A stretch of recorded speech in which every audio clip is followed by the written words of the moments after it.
We've been watching the new coronavirus outbreak in China for some time, as soon as the first news came out. And we've actually been preparing for a situation like this ever since we had SARS in 2003, 17 years ago. And we built up our institutions, our plans, our facilities, our stockpiles, our people, our training, because we knew that one day something like that would happen again. So when this thing came about, in a way it's a shock, but it's not a surprise.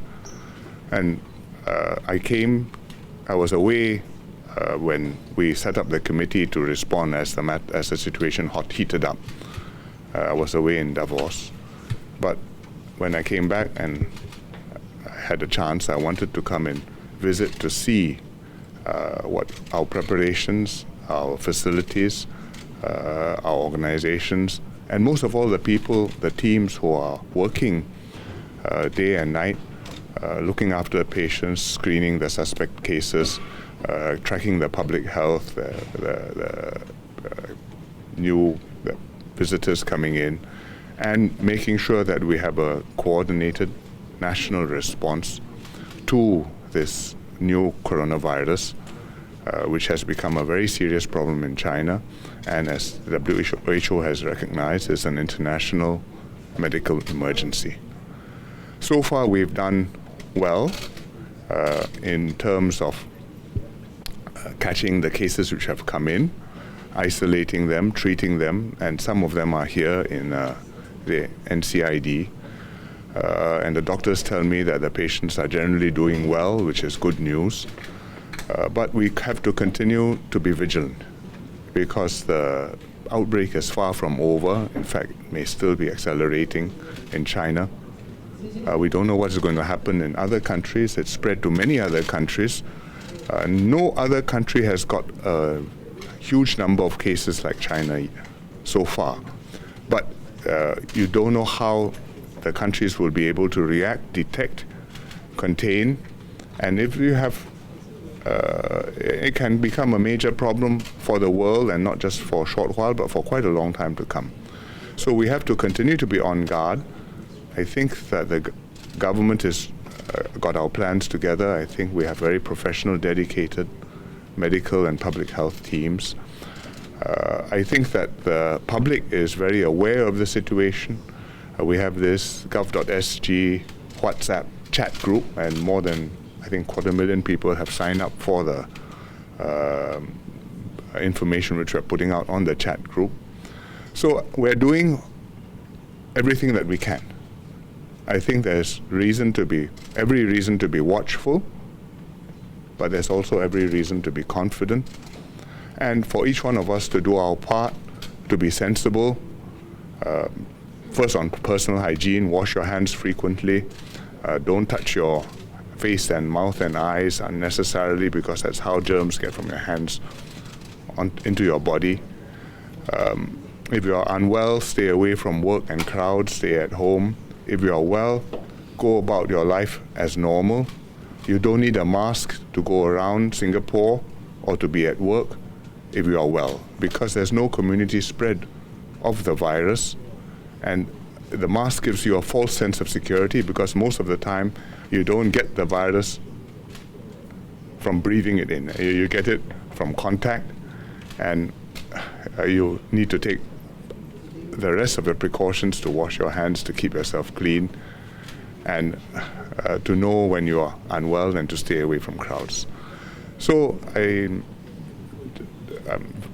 very happy with what I saw this morning. I met a few of the staff to thank them personally, but there are more than 1,000 who are working in NCID, and people working all over at the entry points, the ICA staff, at the other hospitals, and all over the ministries and the SAF and the PA, who are going to be distributing the masks this weekend. I think if we work together, we can overcome this challenge. I have every confidence of that. PM, given that this is now a global health emergency, does this change anything about Singapore's approach? We have been taking it very seriously all along, but it's a dynamic situation and we are watching the developments and the assessments.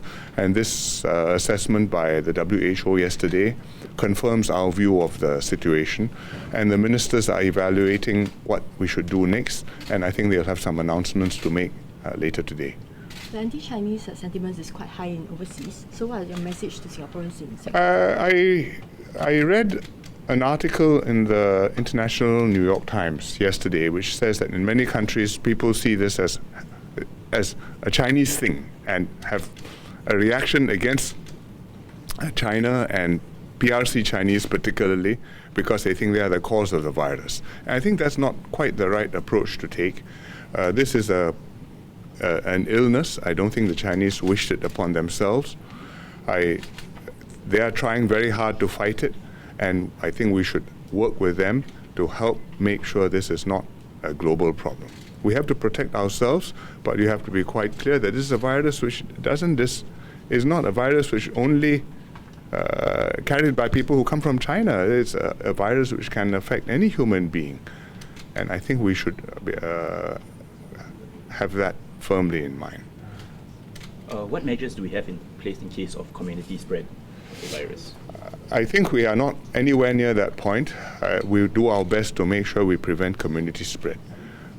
If we are vigilant, if people come forward when they are unwell and we can identify their cases and isolate them, I think that we are a long way from having a community spread. But I would also say that this is a virus which is it has similarities to SARS, it's related to the SARS virus, but it behaves differently from the SARS virus. It's probably more infectious. It's possibly infectious earlier, even before people have symptoms. But on the other hand, if you look at the data coming out from China, and even the cases we have here, it's not as lethal as the SARS virus. The death rate is much lower, and in China, they are reporting that maybe about 20% of the cases they see become seriously ill. And the rest, some of them, we call it Wuhan pneumonia, but some of the cases, about half, don't even have pneumonia. They have the virus, they have an infection, but they don't have pneumonia. So it's an illness which we are still trying to get the shape of. I don't think we need to panic. What is the government doing to mitigate the economic impact of the travel restrictions on the tourism industry? It's going to hurt us. China is a very big source of tourists for Singapore. I think we have 3 million something tourists come from China in normal years. With this, that's going to be, that's tailed off already considerably.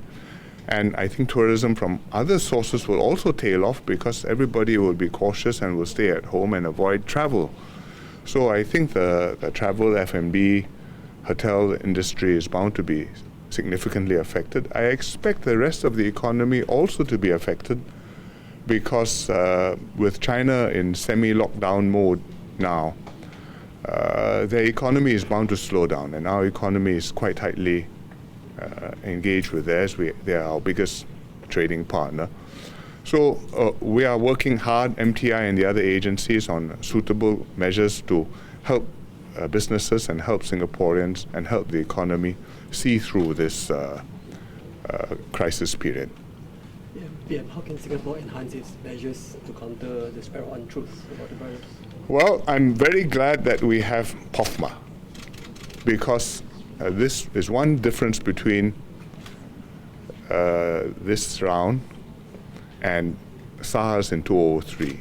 During SARS, we did not have the social media. This round, you have the social media, you have WhatsApp, and all sorts of stuff circulating around. Some rumors because people are scared and they hear something, it gets transmitted, it gets distorted, becomes untrue, you're not sure, but it's very scary. You tell your family and friends, and then it goes around. Some of it we know is malicious and deliberate. So people who are making up stories, people who are deliberately fomenting FUD, fear, uncertainty, and doubt. And we've acted promptly with them, against them, using POFMA. And we are very diligent in putting out information as quickly as we get it and as quickly as we can verify it, in order to make sure that people know what it is, what is the truth, and what you need to worry about and what you should ignore. So I think we've got many channels. I mean, the government is also on the social media.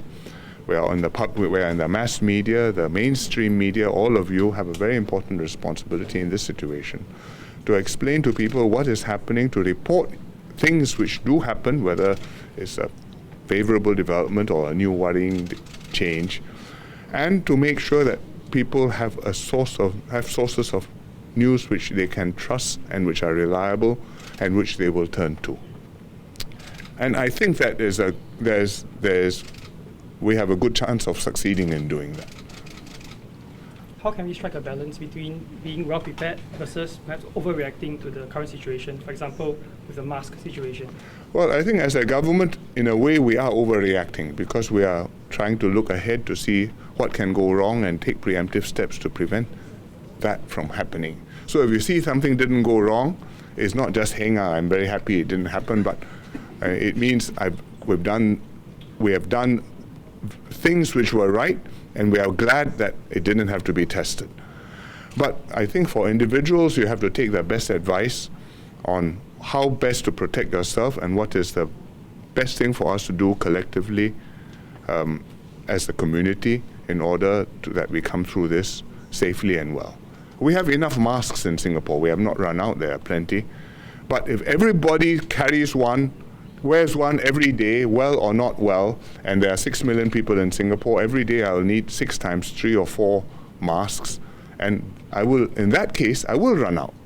But it is not, the doctors do not advise us all to wear masks walking around.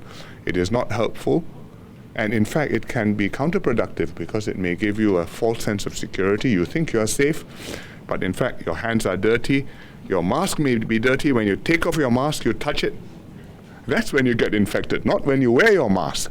So therefore, I think we all want to be careful, and we all want to protect our family and loved ones, and especially our children. And if you have elderly parents, they're vulnerable, their body's resistance is not as good, immunity is not as good. But I think we have to take the best advice as to how best we can do that. And I would go with the doctor's advice. Earlier, you interacted with the healthcare staff. Can you Yes. share your thoughts on their efforts? I have a lot of respect for them. They took this job. They know it's a difficult job, and one which is not without risk. They've been through SARS before, some of them. Some are younger. This is, in a way, is the first time dealing with a situation like this, but they have been training for it consistently for their careers. And I think that the training, the know-how, the instincts, that the values they embody will see them through. So I thank them.